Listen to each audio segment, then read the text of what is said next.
Hello, and welcome to another episode of Real Reviews. My name is Jameson Rabbit, and as always, I'm joined by a man who has yet to be buried alive. His name is Mike Roth. That's actually not true. Yikes. Yeah, well, you know, you need things to do when you're a young teen. It's uncomfortable, but all right. I guess the update that page of yours has been buried alive. 10-4. You ever seen the rainbow and the serpent? No?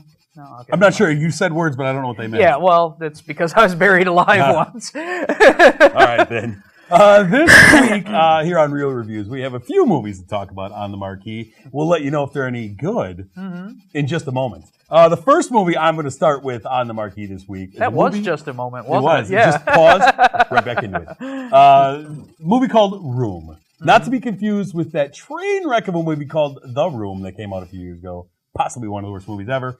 This movie is Room by director Lenny Abramson. And I'll preface it by saying I can't talk a lot about the movie because there's so much about this movie that shouldn't be spoiled. I went into it not knowing a whole lot and just told that I should see it, and I'm glad that's the way I saw it. But it is starring Brie Larson as this mom, Jack Tremblay as Jack, who's a little 5-year-old kid. Joan Allen and William H. Macy play her parents.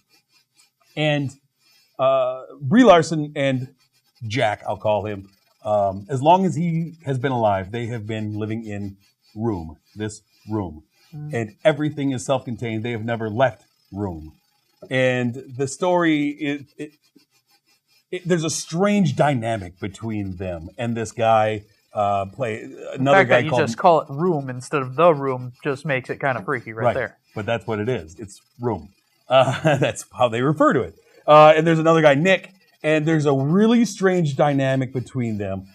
Jack is the narrator of the story, so you have a kid narrating the whole story, which lends itself to an unreliable narrator in parts, which also makes it a little difficult to understand what's going on. But there's this weird thing, and circumstances force a drastic change within Room. And it's so hard to talk. I don't want to spoil anything because there's something that happens in the middle of the movie that completely changes everything. But there's a big revelation about halfway into the movie that kind of starts to explain everything that's been going on. But you can't explain the weirdness. No, that would completely ruin the movie. Oh, okay. But there's this revelation, and this suddenly the tension builds.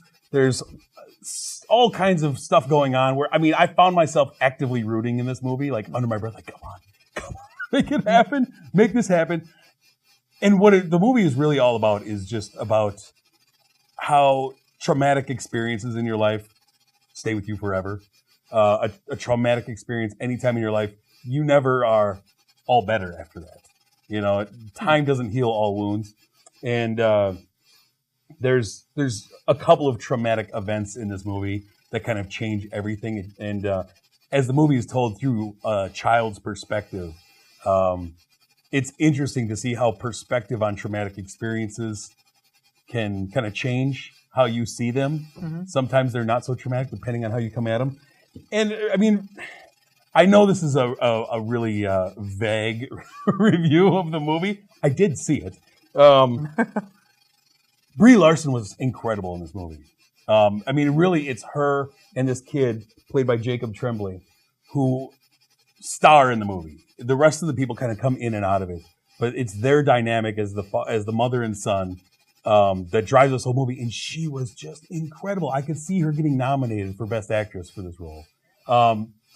The kid was great too. It's hard to find a child actor who can portray real emotion and not feel too cutey about it or too over the top with it.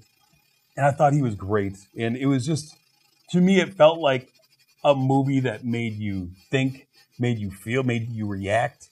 Room was a phenomenal movie. And I wish I could tell more, but I don't want to spoil it for anybody because it's still coming out in more and more theaters. He was Kaiser slowly Soze, rolling on right? Kaiser Soze. Yeah. It's one of those movies that, outside of the other movies that we talk about a lot of times, that it felt like this is an important movie. This is actually doing something within me rather than just going, oh, I hope they get out, you know. And so I would love to give more, but I don't want to ruin the movie for anybody. So I will just give a score, though. Room, I gave 5 stars.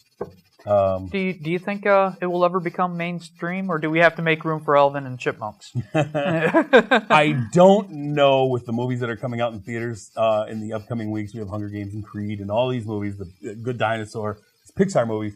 I don't know that there will be a major release for this movie because it is more of an independent type movie. Oh, that's actually extremely sad. It really is. I'm hoping that as a lot of times what happens is as Oscar season rolls around, they reintroduce movies that are nominated back into theaters. And I would be surprised if this isn't nominated for a few things.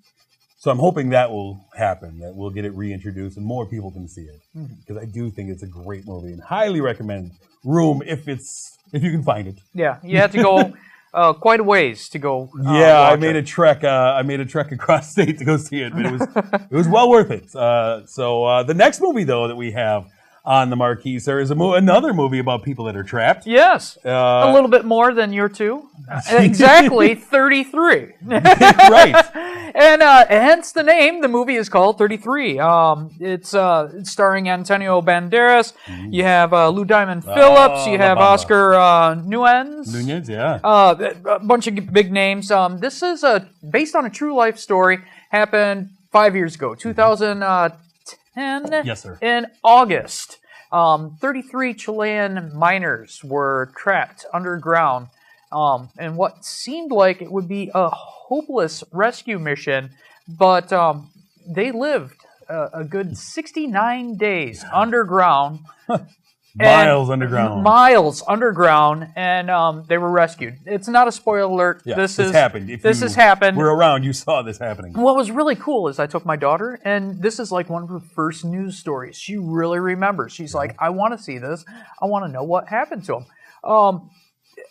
It's an interesting story. I pretty much told you the plot. They're under Antonio Banderas. He's the pseudo leader. You have conflicts amongst the people that you would expect normal people would have when you're trapped miles below ground in a hopeless situation with 3 days worth of food. Yeah. Actually not a recovery. Well, I guess you're recovering drug addict. You're forced to. Yeah, if you're forced to, you have one of those in there. You have a lot of social dynamics. Underground. Just imagine taking whatever workplace you work at and being stuck with them underground for 2 months. You don't get to pick your friends. You just 33 people that happen to be and that day you are just going to be with them for 69 days underground. Yeah. It is an incredible true story, and I remember these events. And in fact, I believe it was last winter, I read the book that came out of this story that they wrote. I can't remember which one of the guys they nominated to write this story, but it was their story. But they all collaborated, and that's another cool thing. This was a concern of theirs when they were down underneath the mine. This is not someone who penned it or thought it was a great idea. Yeah. The 33 miners, they got together, and they stuck together when it came to this movie deal and the book deal. This is based on the book Deep Down Dark, which... Really great book. I have not read it. I'd have to take your it's really good. I don't read books, and I really enjoy it.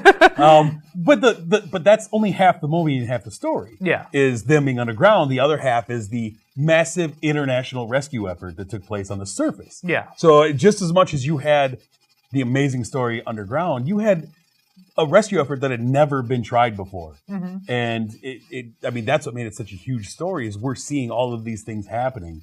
And you've got, I mean, the story is interesting. You've got the guys stuck down there on death's door at one point. I mean, they've run out of food. They are dying. Yeah. And the drill breaks through. And I don't know if you know, I mean, they got through to them, and then it was still like, we're not going to be able to get you out for a long time. Mm-hmm. They ended up with, each one of the men was, I mean, they were spoiled. They went from death's door to being completely spoiled within days. Yeah. As they're sending things down. They've got internet. Mm-hmm. They've got food, more food than they can handle. There's the great story of the famous miner whose wife and mistress were waiting for him topside. Yep. And he almost did, like, can we just stay down here a little longer? Things are going to get rough when I get out. And so, I mean, it's really interesting how suddenly their dynamic changed, and all of a sudden there was there was dissension in the ranks over food, like too much food or too much time talking to your wife on the internet. It was kind of weird. Well, that's my iPod. Yeah, that's my iPod. I'm ready to kill somebody.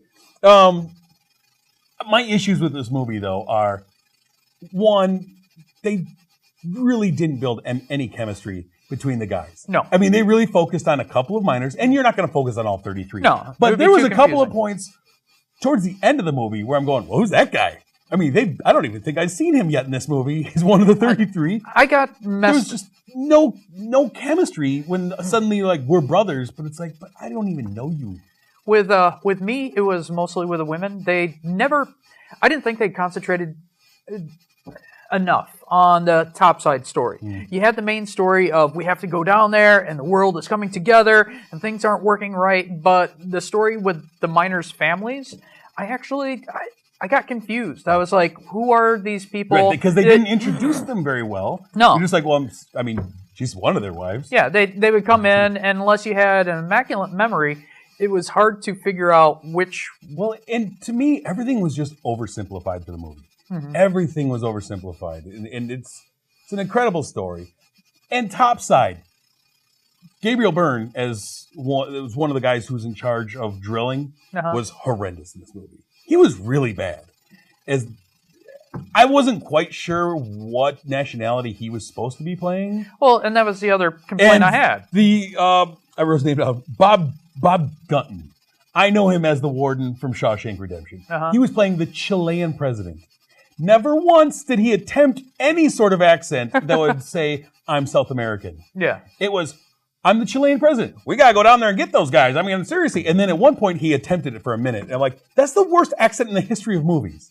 It pulled me out going, this guy's supposed to be Chilean? This guy, he's got a Kansas accent. Oh, there was hardly anyone. There was some extras that looked Chilean, but otherwise, everyone they had was Anglo-Saxon or the typical complaint or Mexican, about movies. Which is, I mean, fine. It's hard. We don't have a huge glut of Chilean or South American people up here in the United States, but maybe take your film down there and see what you could get, because really, these people did not look Chilean. They looked...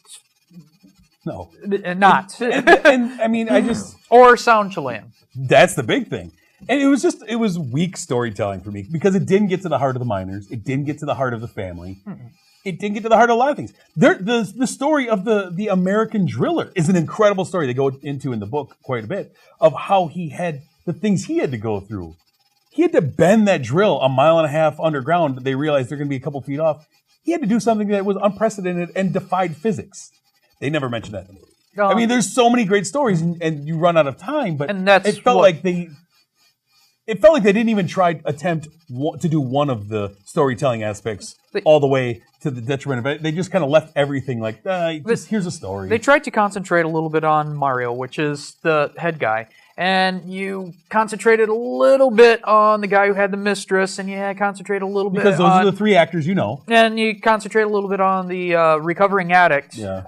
But there's so many people. You also had an Elvis guy down there, and you had the whole situation of the Lou Diamond Phillips character where he was like, "We can't do this mine." Right. And that was another part of the story I really wanted to hear. Left behind. Totally got left behind at the end. Yeah, little epilogue at the end. They have an epilogue saying the mine company was found not guilty and no one was reimbursed. And it's like, really? But you had the scene with the ladder. You had this whole situation where Lou Diamond Phillips is in there going, "We can't go down there." It's because of that non-Chilean president. I blame it all on him. That's why they skated through. And so, I mean, ultimately, I'll give my score. I gave it 2 stars. Yeah.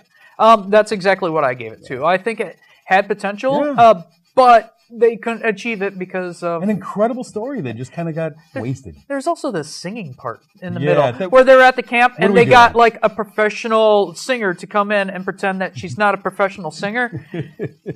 I hear you. It's a true life story. Try to keep it true. Yeah. Read the book, though. Good time. The next movie we have on the marquee this week, the final movie we have, is a movie called Love the Coopers. It is the first Christmas movie of the season from director Jesse Nelson. And this is one of those movies that features your all-star cast of characters. Oh, yeah. I'm going to give you some names. We've got John Goodman and Diane Keaton. They are a married couple going through some problems. You have Ed Helms. You have Marissa Tomei and Anthony Mackie, who each one of these couples kind of has their own story, and we start to bring it together. You have Amanda Seyfried and Alan Arkin with their little story. You have Olivia Wilde and Jake Lacey with theirs, and you have June Squibb as the aunt, and the entire story is narrated by Steve Martin. He's narrating the story, and he's trying to tie everyone together in some sort of rough fashion to make all these separate stories of a family called the Coopers kind of pieced together. And it's all about basically how the holiday season isn't always a magical time for everyone. No. Right? Sometimes family members put on their best face, a fake front, just to honor tradition, I guess, right? And it's all about these people who are all flawed, and some of them are terrible people, some of them are hate-filled people, and they're trying to live up to expectations, I guess. They don't want to let anyone else in the family down. They don't want to be looked down upon by their family. And the story is just kind of... It's that time of year where you're supposed to put up a front because it's a happy time. And these stories, they weren't like, lightly, I have a problem. They were major problems. You had Olivia Wilde, who played Eleanor, who picked up a stranger that's her complete opposite in an airport, doesn't even find his name, but for some reason they have emotional contact enough where she feels comfortable asking him to come home with her to pretend... she doesn't want to let down her mom. Yeah, to pretend that they're engaged or going out or something like that. And for some reason this was supposed to work. You also had another situation where a girl played by Melissa Tremay, she shoplifts. She puts something, jewelry in her mouth. And for some reason, she figures out that the security guard was homosexual, and he opens up, never told anybody, but for some reason, the emotional bond on Christmas was so much, he told her everything and then let her go. Yeah. It's supposed to be like, it's a wonderful life story type thing over and over again. This whole movie was a constant pull and push of your emotional but strengths. it didn't especially work for me. I love almost each and every one of these actors individually. I love all of them. Yeah. Collectively, it felt like the majority of them were phoning it in. I was not connected to the stories. The only one that I really enjoyed is Alan Arkin. And Alan Arkin can do no wrong for me. And I thought he was actually trying. I thought he was pretty great. I did like the characters. That's the one thing that did save me. Ed Helms. You liked Ed Helms' character? No, but he wasn't... Ed Helms plays the same character in every single thing he does, I realize. But he was, out of all the mini-stories, his story, I believe, was the smallest. Well, yeah, your biggest stories were the shoplifter, It was the parents. It was John Goodman and Diane Keaton were the A story. Yeah. Because they're the parents. And then the Olivia Wilde story, I would think would be the B story. Yeah, it felt like they weren't coming to an episode of Seinfeld. You have these stories going on, and at the end it ties together real nicely. Hey, everything comes together. This one, it came together so ham-fistedly, how they forced it all together, and then there was some moments where I'm like, oh, this is great, got some laughs out of me, got a little bit of emotion, but it was so ham-fisted how they jammed everything together. It was every 10 minutes. You might as well have a guy in the screen going, it's now time to cry! It's now time to laugh! Yeah, it really was. I mean, and without saying what happens, the final 30 seconds of this movie, I hated. Yeah? I hated the final 30 seconds of this movie. I really didn't find it any... okay. I hated it. The reveal at the end made me angry. Really? Yeah, it made me stand up and yell at the screen. Because that was so dumb. I thought it was pointless. I didn't think it ruined it. No, it was just dumb. The thing is, I didn't love the Coopers. I did not. They said I would. Yeah. In the title, I did not love them. I did not like this family. I thought the actors were charming. And that's the only thing that I got out of it. Yeah, they're charming. I think Olivia Wilde, I think she's charming. I think... I love Olivia Wilde, but I thought she was kind of one note. Yeah, well, that's everybody in this. That's not good. That's not good acting to be one note. A whole cast full of Academy Award nominees and winners being one-note actors. Except for Alan Arkin. Yeah. He gets an A. What did you give? I gave it a 2.5. I think if you are looking for a Christmas movie and you really need to see one, go ahead, whatever. I agree 100%. I gave it 2.5 stars as well. Mm-hmm. Yeah, it is very just like, I guess. Yeah, you're not... I mean, it felt like a Hallmark movie with an all-star cast. Yeah. I would suggest it to someone who's bipolar. I really would. They would love it. They all their emotions every 10 minutes. 10 minutes, everything changes. I'm laughing, I'm crying, I'm dancing. Yeah, I agree with you on that. But that brings us to our movie throwback. Our real review is movie throwback, and we are going to flash back to 1987 for another great holiday movie from the great director John Hughes, and we are going to talk about Planes, Trains, and Automobiles. Another movie with Steve Martin in it. Mm-hmm. Steve Martin, John Candy, one of the great on-screen duos in this film, and just, oh man, this is one of my favorite movies ever. And coincidentally, it played at Marcus Theaters last night at 7 o'clock. Yeah, it's, man, I mean, God rest John Candy. Their dynamic, these two, are so much fun. This movie never gets old. No. This movie is the first, for as long as my wife and I have been married, this has been the first movie that we watch on Thanksgiving that kicks off holiday movie season. Really? Christmas movie season starts because this is a Thanksgiving movie, one of the 2 Thanksgiving movies out there. And so this is what kicks off being able to watch Christmas movies. It must start with Planes, Trains, and Automobiles on Thanksgiving. Mine's National Lampoon's Christmas Vacation. All right.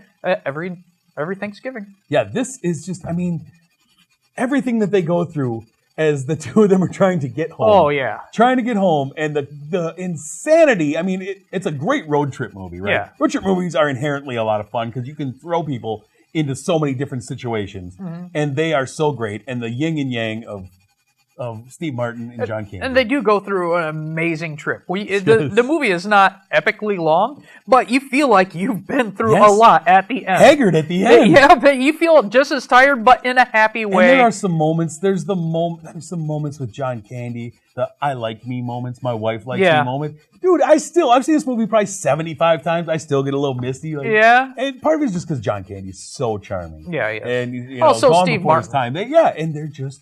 They're great. Steve Martin's a terrible person through most of this movie, and I still root for him.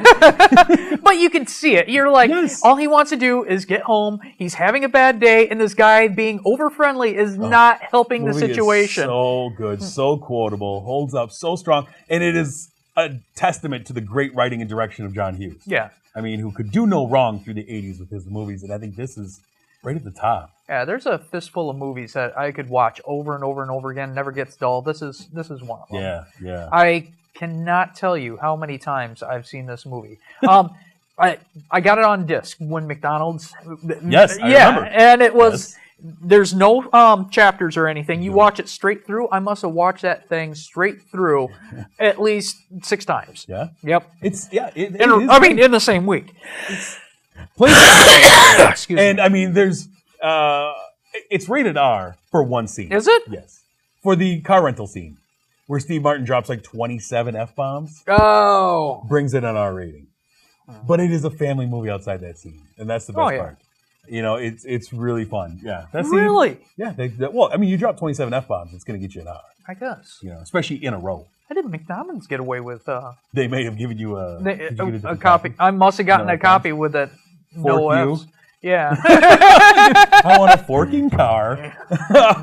Planes, Trains, and Automobiles, man. I mean, what else can you say about it? It is phenomenal, and we highly recommend it. Like Mike said, it does get reintroduced in the theater around this time of year. So check your listings, see if you're getting it. Yeah, I'd definitely check it out. If I wasn't I'd love busy, to see that on the big screen again. It's been a while. I've been sick for the past couple of days. Otherwise, I would have gone to the theater last night. Yeah, why not? All right, let's take a look at what is coming soon. And we are looking at the weekend of Thanksgiving, I believe. Oh! Yeah, November 25th.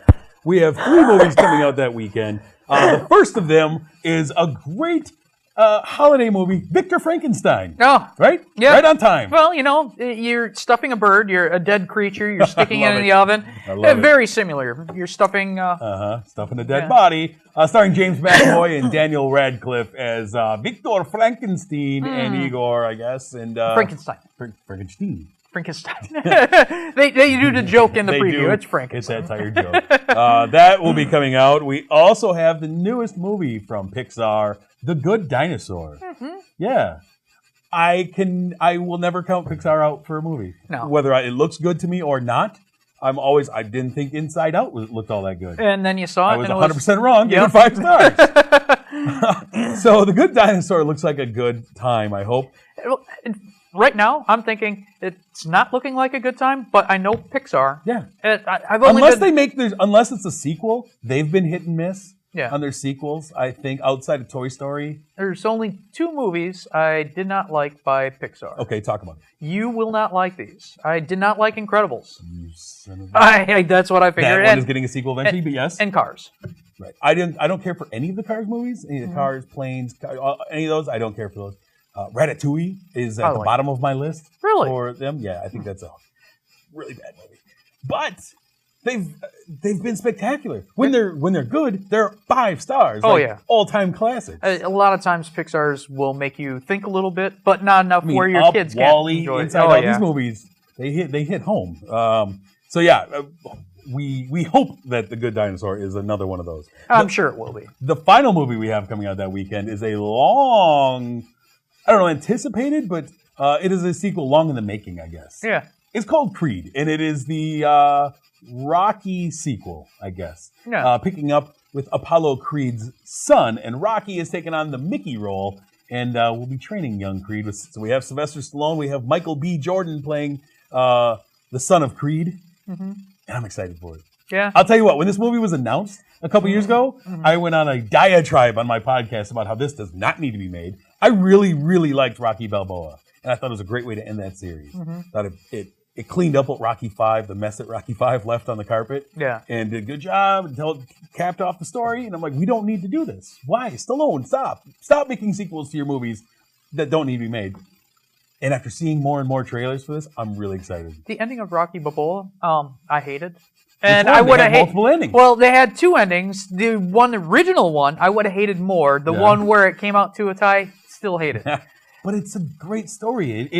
It went full circle, and I know this one is supposed to even more go full circle to the original. It looks like a copycat of Rocky. Yeah. I'm okay with that. I like scenes from Rocky, and I like the entire first movie. And the rest of it is I like scenes. I'm actually looking forward to this. I don't count. I've learned to stop counting out Sylvester Stallone when he writes a movie because the man is a great writer. We disagree. Really? You don't like any of the Rocky movies? I like the first one. The first Rocky movie is great. His Expendables is See, I think those are fun because he recaptures the spirit of those 80s action movies. Oh, that's all he's trying to do. We did not agree with that on the last one. The last one was absolutely horrible. No, the third one wasn't good. He didn't write the third one. Oh, that's the catch. Oh, boom! He also wrote First Blood. First Blood was a great movie. Yes, that got progressively worse. Very. But First Blood is fun. The very first one's good, and the very first Rocky is good. Otherwise, I hope I'm right about this too. It just seems. I hope you're right too. I really do not like going to movies I don't like. We shall see. But those are the movies that are coming out November 25th. Before we go, of course, as always, we have to thank our sponsor, Marcus Theaters. The Palace here in Sun Prairie. Thank you for sponsoring Real Reviews. We do appreciate it. If you would like to find more from us, you can do so on Facebook. You can find us there by searching Real Reviews TV. Find us there. We are almost to 500 likes. That's a milestone that we'd like to hit. If we could get all our fans that have not gotten to Facebook to get on Facebook and like us. Yep. Go on there, like us, we would appreciate it, and we post all kinds of stuff on there. You can find us on Twitter at Real Reviews TV. I also want to apologize, everybody, for my cold. I know this coughing thing is absolutely terrible. I'm the one that's sitting in the intro. They got a screen between you and them. I'm sure if they have their radios on in their cars, because you can hear us on our radio station. You don't see the phlegm that's being spat my way. I apologize immensely. No problem. Find us on ksun.com. Download the KSUN app, the 103.5 FM app. That's what I'm talking about. That's a radio app. You can listen to us. Find us on YouTube, all that stuff. Real Reviews. We are everywhere. Look in your bushes. We're probably there. No doubt. No doubt. Until next week, though, when we talk about the Hunger Games, my name is Jameson. I'm Mike Roth. Thanks for watching.